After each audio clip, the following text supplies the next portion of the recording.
Hey everybody, if you like this content, make sure you subscribe to my channel so that you can support me and get notifications every time a new hack is published. So I'm ready to dig right in. If you're not familiar with me, let me go ahead and introduce myself. My name is Stephanie Kesson. I am the founder of the online Itinerant, and by trade, I am a teacher of the deaf and hard of hearing, but I've also been a sign language interpreter, an education specialist for students who are deaf and hard of hearing throughout the state of Wisconsin, and a parent advocate. So I come to you with a lot of experiences and a lot of perspective. I like to tell people that I came to where I am now after a lot of years of struggle. I struggled with overwhelm and burnout, and I left the field. I didn't just leave the field once, I left the field twice. I left the field twice. I worked 12-hour days for more than 10 years straight with not a glimpse of reprieve in sight. I knew that if I didn't figure out how to hack this job, there was no way that I would be able to sustain continue doing what I was doing because even within my 12-hour days, I was feeling like I needed more time. I still wasn't feeling like I was doing as good of a job as I wanted to be able to do.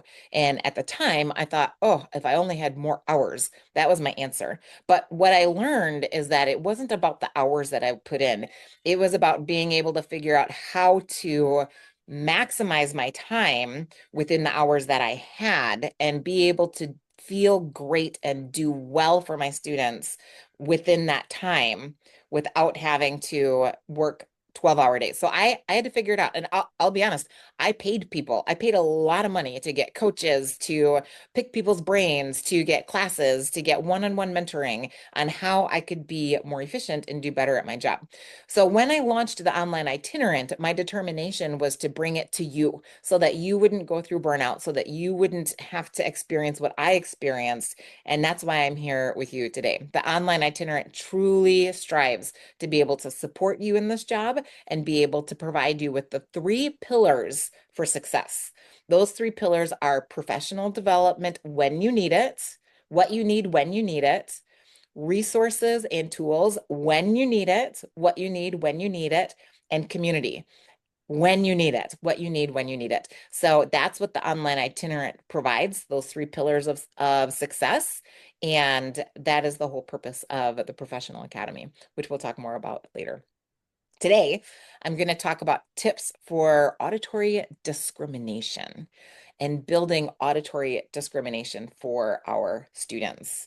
Um, and some full disclosure here, I am not an AVT. Okay. When I went to school for my training in deaf ed, um, my emphasis was on building ASL and sign.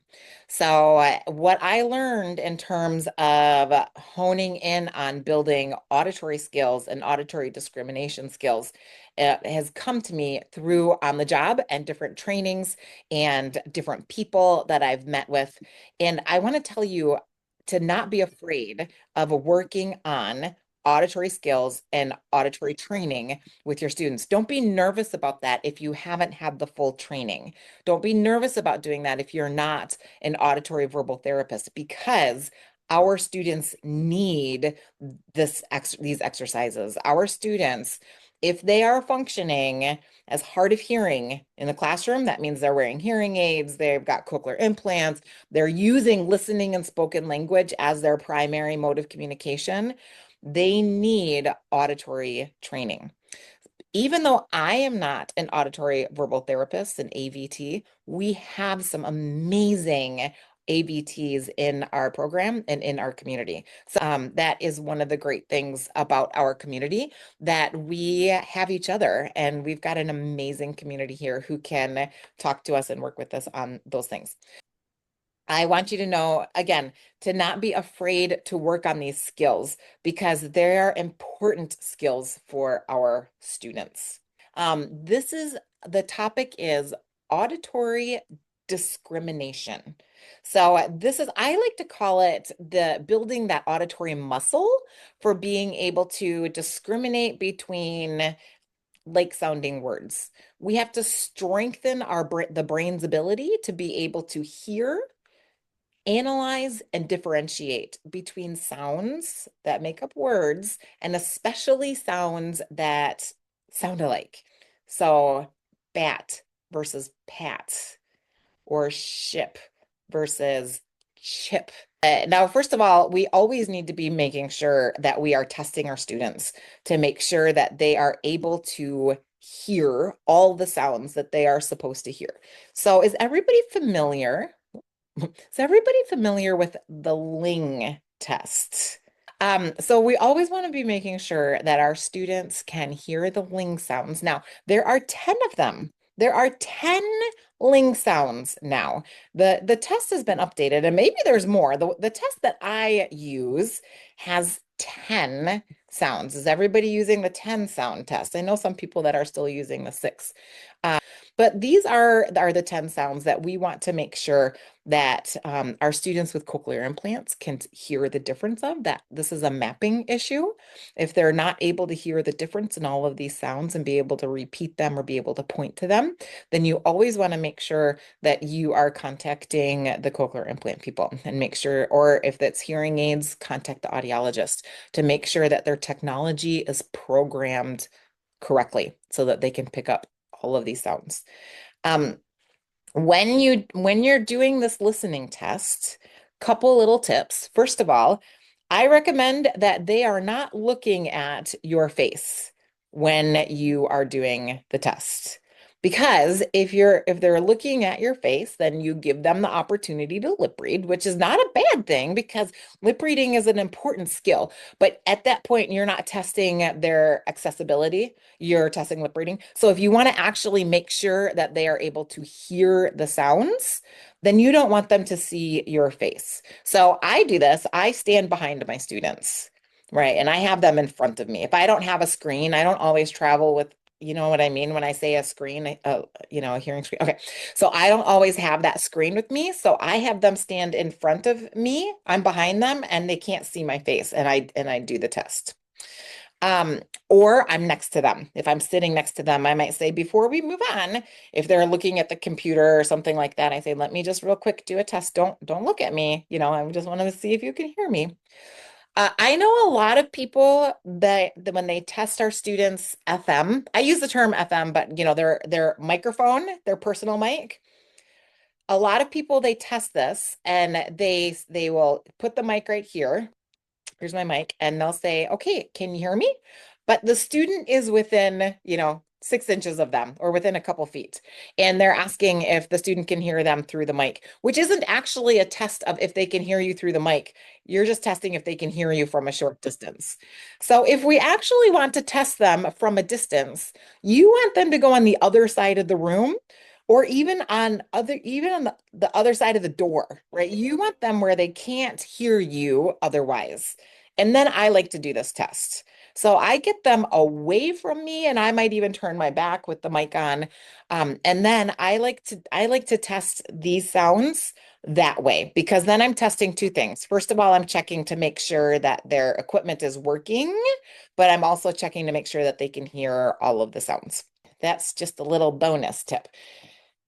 So, anytime you are working with students who use hearing aids or cochlear implants, we always need to be testing and assessing and working on auditory discrimination. That it really needs to be a standard for us. And when we're doing IEPs, you should always be looking into that skill of auditory discrimination. I recommend, in addition, digging into not only their auditory discrimination in a quiet room where you're working with them, but I also encourage you to test some auditory discrimination with some background noise from a distance where they're 12 feet away and in that listening environment that they experience within the classroom. Because if you're working with them in a quiet room one-on-one, that's a very different listening environment than what they're doing in the classroom. And this is important data for you to have, especially at IEP meetings and on testing. So always make sure you're providing that auditory discrimination information for your meetings. And oftentimes I meet with people who say, I've got a student who is rocking it. They are doing so great, and I don't even know what I'm supposed to work on with them.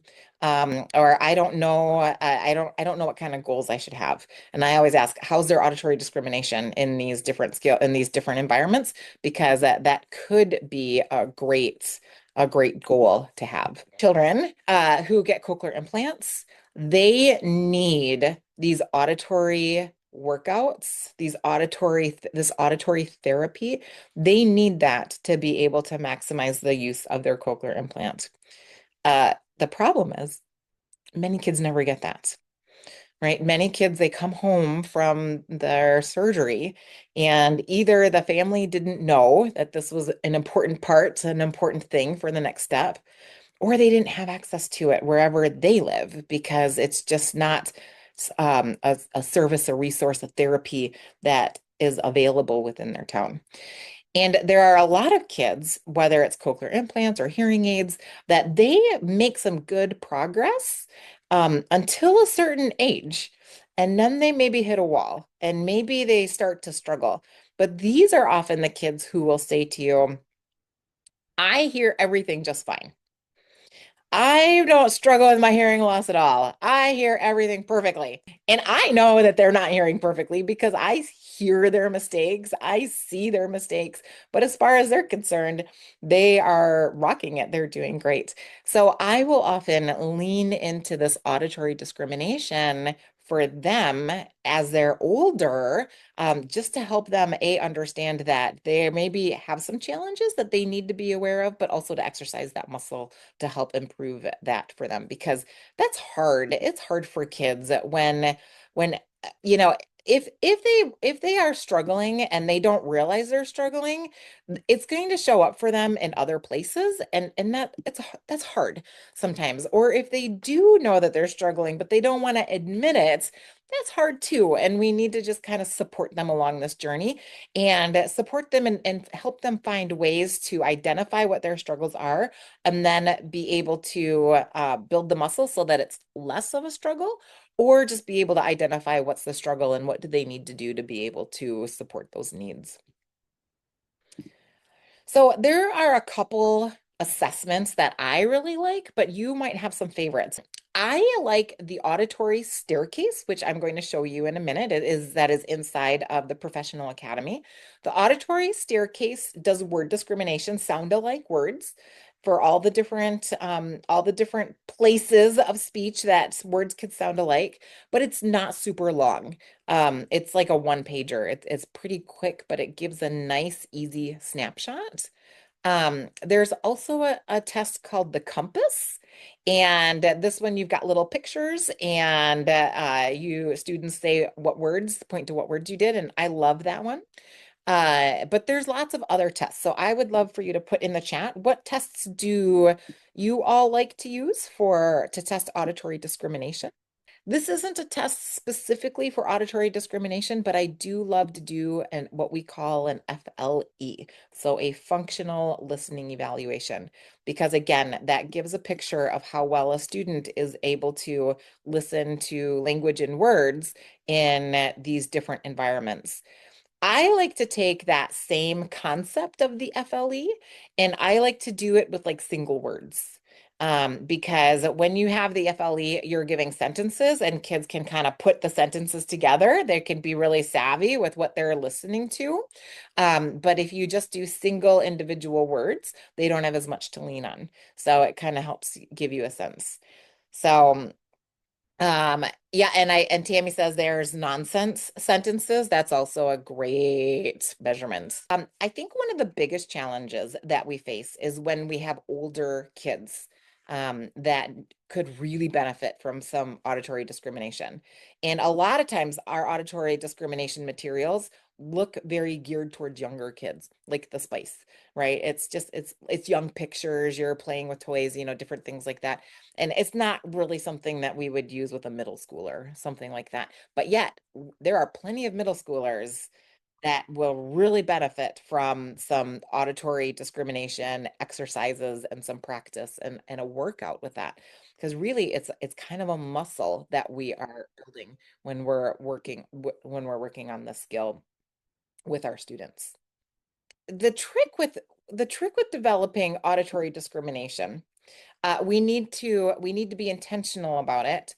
We want layered practice that's going to build on complexity and build in difficulty, because what we are requiring of our students is we're requiring them to have attention. They are also working on utilizing their memory skills, which is what we talked about last week, that working memory, but also the language comprehension portion of it. So we're really striving to build that muscle that they can hear the word and understand it, and then they can integrate it and it's meaningful and useful for them in their language and comprehension. Um, so when this is not focused on kids early, it might look, and I know that you all have seen this, but it can look like everything is fine, but it can be a problematic later. All right, so ready for a few tips? Let's do it. So first thing we want to do, of course, is we want to start with that attention and that listening stamina. So we want to start with, short little exercises, listening exercises, and we want to gradually increase the duration and the complexity. And of course, we always want to start working on this in a quiet environment. Our students struggle with listening fatigue. Right. That's maybe a term that you are familiar or not familiar with, but it is this mental exhaustion that they are leaning in and listening, and it is exhausting to do all the time. But we can build that listening muscle a little bit, just like any exercise. What is exhausting to do after a few push-ups, when you keep building it, it gets easier and easier as we go, as we build up to it. So we can gradually increase duration and complexity while we're working on auditory discrimination. When we're building the skill and we're working on discrimination, we want to be very aware of our students' language level and load and their cognitive load. So the cognitive load is the brain's, my definition, my simplified definition of it is the brain's ability to be able to focus on something or a couple things when there's other things that are going on around them. So our students often have significant cognitive load if the language is at a high level for them, if they are supposed to be learning new material, if they are supposed to be doing some type of activity or engagement, and then if there is noise in the room and they're trying to filter things out, it's just too much for the brain to be able to filter and focus on. It is too much. So when we're building these skills, this is kind of um, a great argument for pulling a student. I know a lot of schools want you pushing in these days, but this is a great opportunity to explain the importance of having that quiet environment and that one-on-one setting for these situations. I like to start with what we call minimal pairs. So this term minimal pairs is when we've got two words and they differ by a single sound. So this is that pan versus fan, right? We're giving two words, and we want to make sure that the student can hear the difference without visual cues. When we're working on auditory discrimination, we're doing an exercise where there isn't any visual cues during this time. Now, we can build to support that. So what I will often do is I will I like to sit next to my students when I'm working on this stuff. So they are not looking at me, but they're looking, we're both looking like this. So I'll do this.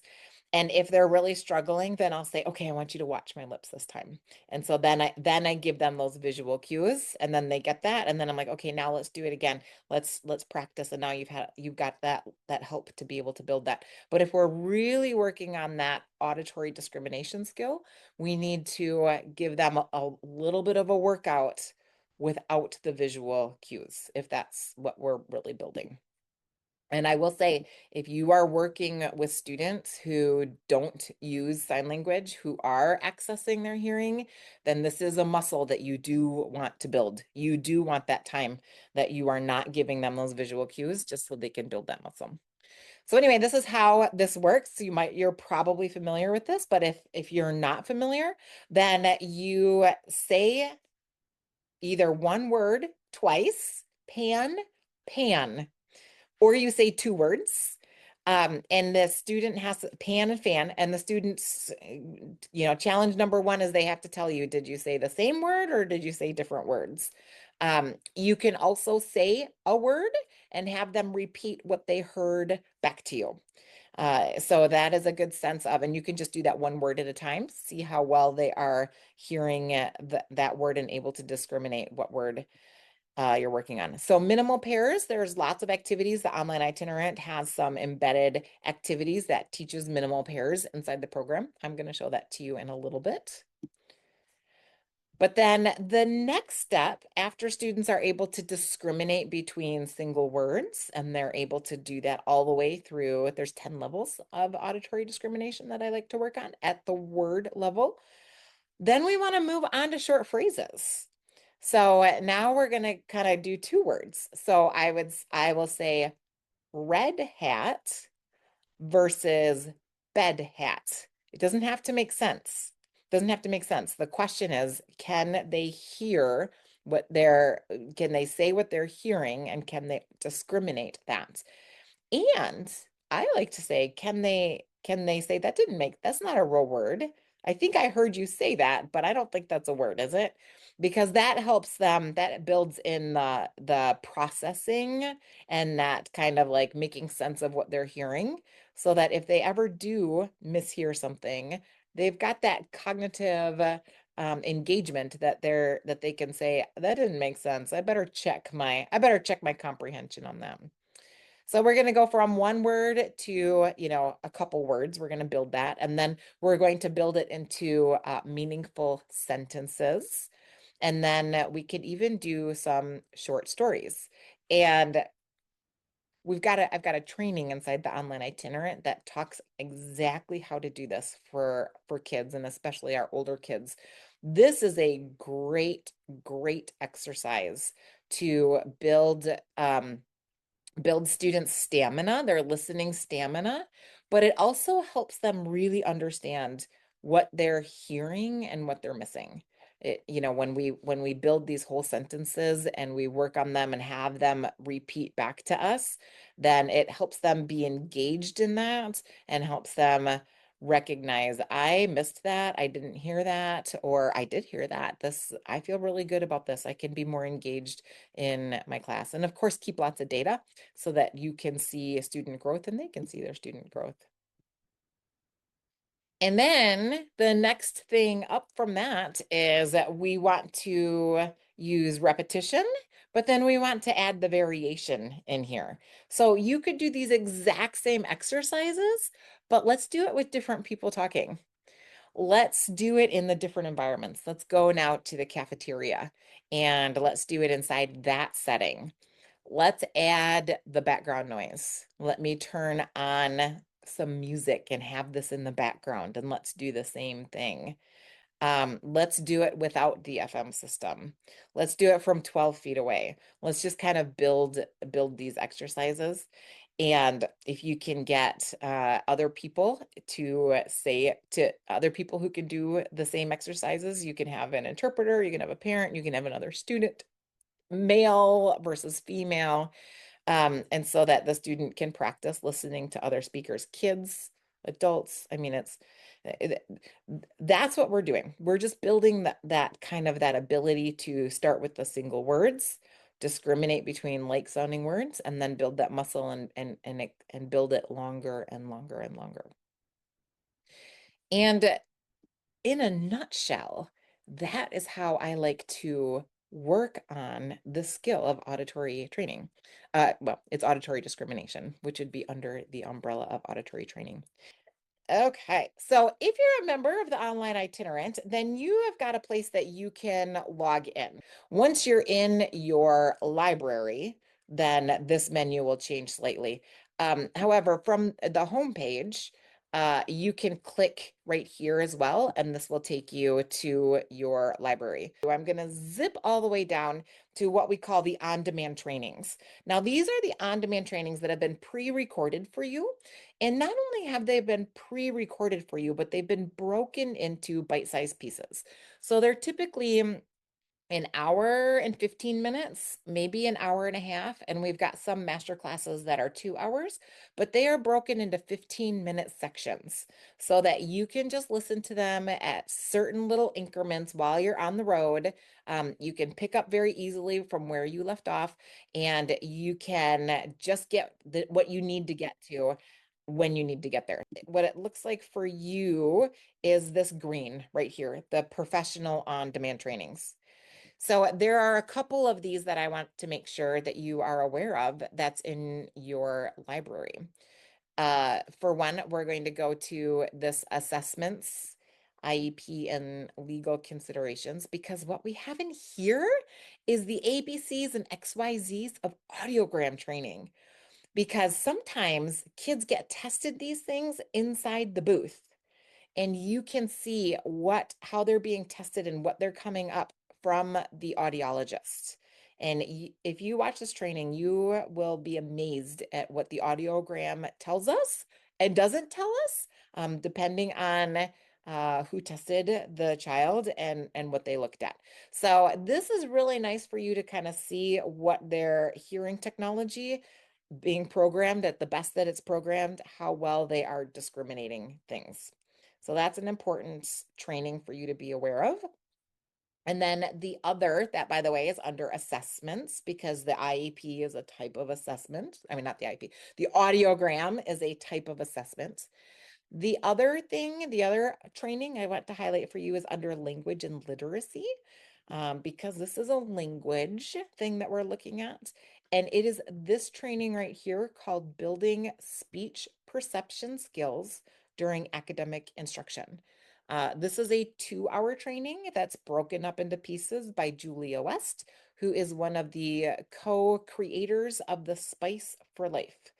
And this training will show you how to do these exact skills, but at like a middle school and high school level, and how you can actually use the academic content that the kids are having in their classes right now. You can actually use that content to work on these skills, which is fantastic because now you are embedding some of their mainstream vocabulary and environment, and you're doing some pre-teaching and some post-teaching at the same time. So those are two fabulous trainings that are inside the Professional Academy that I want to make sure that you are aware of. So then when you have, okay, other things to be aware of.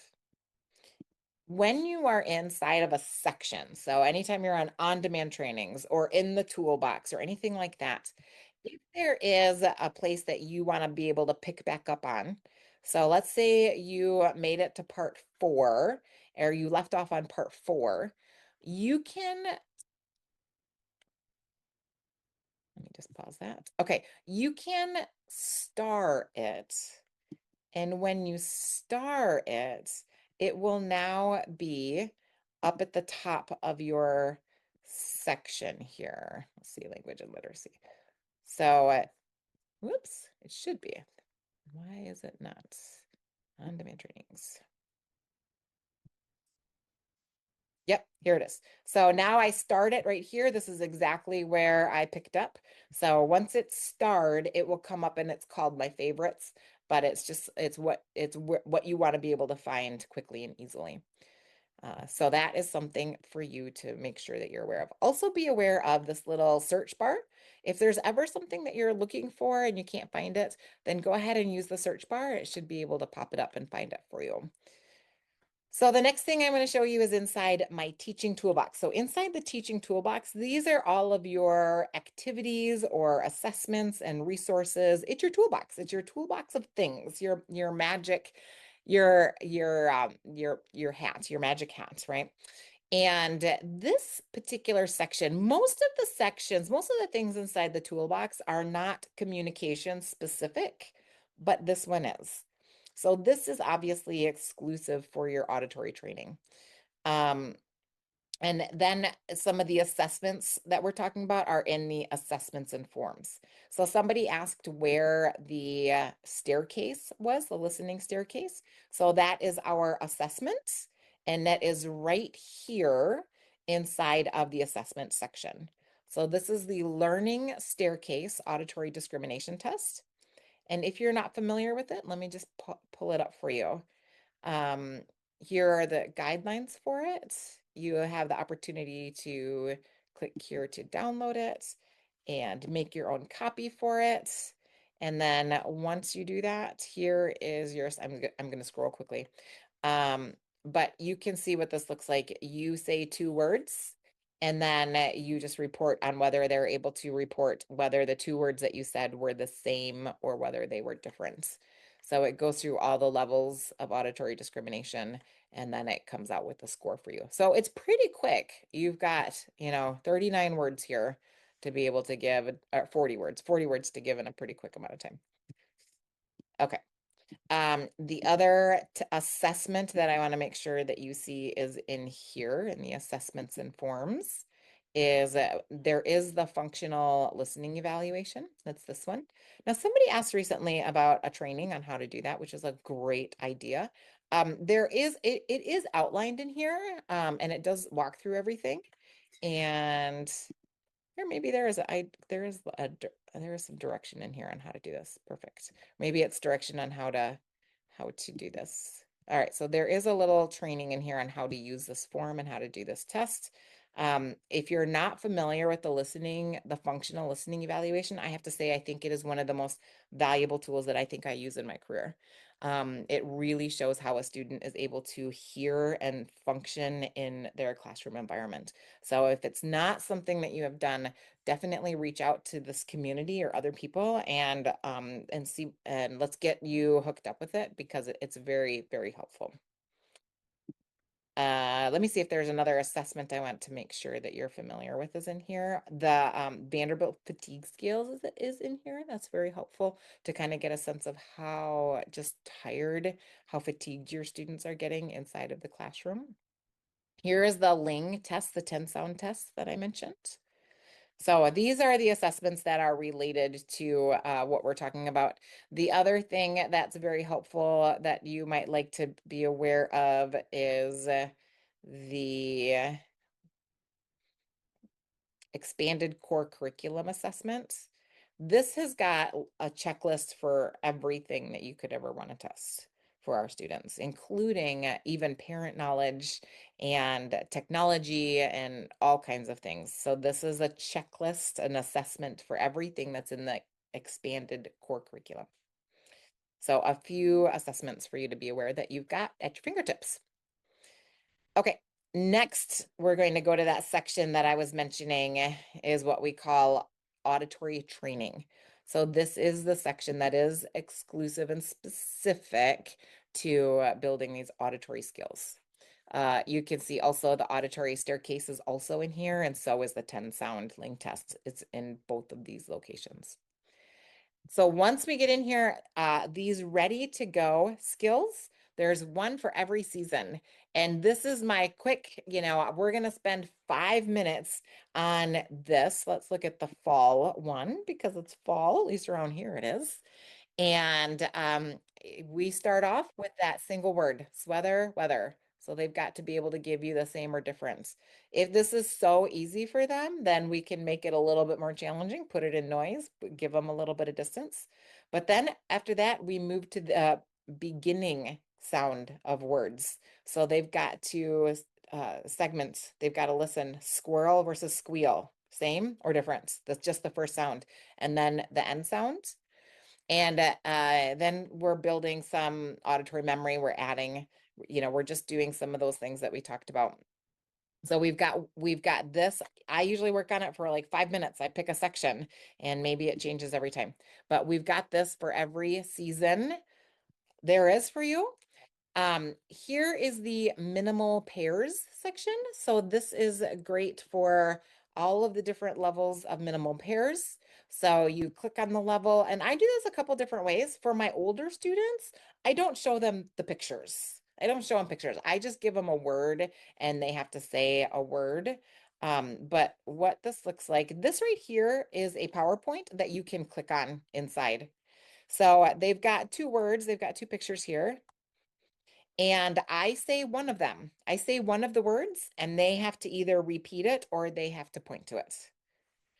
And I don't say right, I say a good job for every single one that they do, even if it's not accurate, even if they've got it wrong, I say good job. And I keep going. But I might, I can see where they're struggling. And if they are not getting it, if I'm seeing a consistent problem, then I'll say, okay, let's listen again and let's practice and let's lean in a little bit more on this. There is a I'm trying to think if there was you just keep track of how many you do and how many they get right or wrong. But what I do like about this at the very end, go all the way to the end, and there's kind of like a little I spy in here. So you give them a word, one word, and they've got to find it in the whole picture. So it's a little bit more of a larger set for them to choose from. Now, obviously, if this is, we would call this a closed set because there's a limited number of choices for them. You know, they've got a 50-50 chance. But if you are working with an older student and they are not seeing the word in front of them, then it's a little bit more of a challenge. They've got to identify that word. We would call that an open set. Okay, so these are the minimal pairs that you can work all the way through. And then we've got some other activities in terms of this one says, can you hear the difference? And this is like, we've got sound alike words in here. We've got sheet and shot. You know, we've got and shock. Then we've got coat and cat and eight, you know, so we've got words that sound similar. So you say a word and the student can find the match that goes to it. So here you can click to play. And so sheep, they've got to find the word sheep. So you say a word and then they've got to find the pair for it. And we've got this small set, but then we've also got a bigger set of like 16 or 15. Here we go. So it's the same thing, it's just bigger. Okay. So those are the things that I wanted to show you. I'm looking at my time and realizing that it just buzzed right by. But these are the resources that are available to you inside your toolbox with the online itinerant. Those are my tips for you to help you work on auditory discrimination.